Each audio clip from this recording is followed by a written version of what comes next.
জাগোনত উপস্থিত বিজেপিৰ ৰাজ্যিক সভাপতি ভৱেশ কলিতা আৰু অসম চৰকাৰৰ কেবিনেট মন্ত্ৰী নিৰ্মল বৰা ৰাজ্যজুৰি লোকসভা নিৰ্বাচনী প্ৰচাৰ তুংগত উঠিছে। প্ৰতিটো ৰাজনৈতিক দলেই নিজৰ নিজৰ প্ৰতিশ্ৰুতিবোৰ লৈ ৰাইজৰ মাজলৈ আহিছে। আজি শাসকীয় দল বিজেপিৰ হৈ জাগোনৰ দিহিং পাটকাই সমন্বয় ক্ষেত্ৰত এক নিৰ্বাচনী সভাত অংশগ্ৰহণ কৰে ভাৰতীয় জনতা পাৰ্টীৰ ৰাজ্যিক সভাপতি ভৱেশ কলিতা আৰু অসম চৰকাৰৰ কেবিনেট মন্ত্ৰী নিৰ্মল বৰাই। অনাগত দিনতো বিজেপিয়ে দেশ আৰু ৰাইজৰ হকে কাম কৰি যাব বুলি ৰাইজক প্ৰতিশ্ৰুতি প্ৰদান কৰে। জাগোনৰ পৰা পৰশমণি লাহনৰ ৰিপৰ্ট, আছাম লাইভ।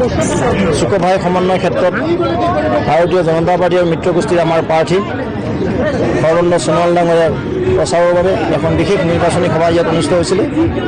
এই অঞ্চলৰ হাজাৰ হাজাৰ ৰাইজ এই সভালৈ ওলাই আছে আৰু এক সমগ্ৰ ভাৰতবৰ্ষত যি মধুময় পৰিৱেশ, অসমত যি মধুময় পৰিৱেশ, ডিব্ৰুগড় সন্মানীয় আমাৰ সাংসদগৰাকী প্ৰাৰ্থীগৰাকী বিপুল ভোটত এই সমষ্টিৰ পৰা নিৰ্বাচিত হ'ব।